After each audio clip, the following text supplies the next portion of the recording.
Here's an upper level question. After a couple of seasons of a TV series, you often notice a dip in quality. Is that because the showrunner and writers run out of ideas? So here's the thing. TV shows are not designed to last forever. It's not in the DNA of what a TV show is. And secondly, it's not that the writers run out of ideas. It's that we run out of stories.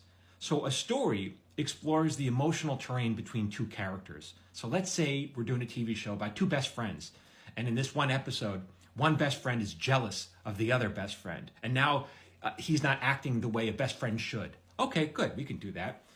But how many times can you explore the emotion, this jealousy between these two characters? Even if you disguise the details, at some point the audience is going to be like, wait, we already watched this. I feel like I already seen it. So you got to move on. You got to find other things to explore. And there's only so many emotions you can do, right?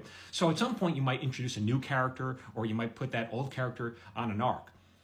So let me give you another example. Let's say we're doing a TV show about a city slicker doctor who moves to a small town and everything's weird and foreign there. Okay, so the first season, everything's fresh. He's a fish out of water and everything's weird. And so you do an episode where he dates a woman and her culture is so different, they can't make it work. And then you do another episode where the small town sheriff gives him a citation for something ridiculous. And he's like, why am I getting cited for this when they get to do that, right? Everything's weird and new.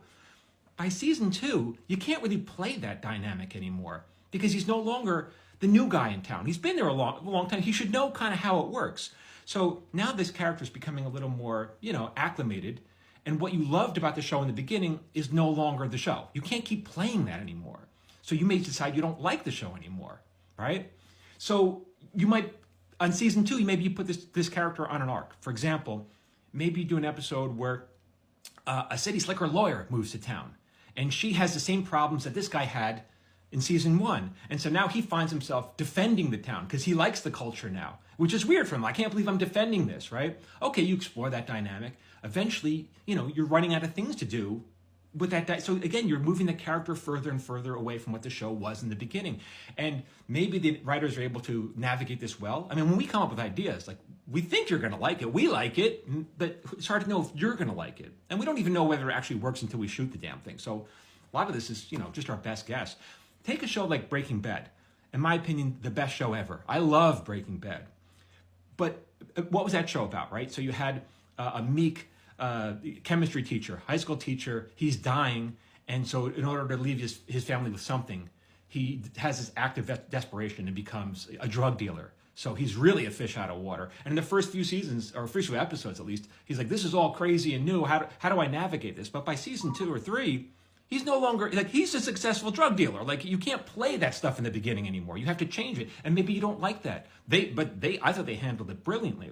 At some point, you run out of those, hey, I'm the new, what do I do here? You run out of those stories, so you introduce a new character. And maybe you bring on another drug dealer who's like a hothead, who's so explosive, you're afraid he's going to, rip your head off if you do something wrong. And that's Tuco, right? Tuco is nuts. But eventually, you run out of those stories. You can't tell many of those stories of that hothead anymore.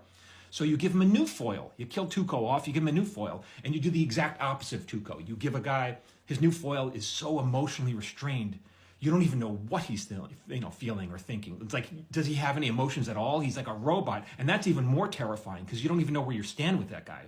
And that's Gus Fring. But again, then you run out of stories with that. And by the way, again, I loved Breaking Bad, but at some point, you're halfway through the series and you're like, wait a minute, I thought Walter White was dying. How come he's not dying? And you're like, shh, don't say anything. Keep him alive. I love this character. Don't kill him. But again, the show was not what it was in the beginning. It has to change. And at some point, you really run out of emotional territory to explore. And at that point, you end the series. Some shows will end the series. Some shows will just try to milk it a little longer, for the money. I understand that. But if you, that's why most shows, well, it's one or the other. Either you end it or you keep going, and then the quality will often dip. But you can understand, some fans will hang on. But that's why. It's not because we run out of ideas. It's because we run out of stories. There's only so many emotions that humans have. Great question. For more, keep following me at Michael Jamin Writer.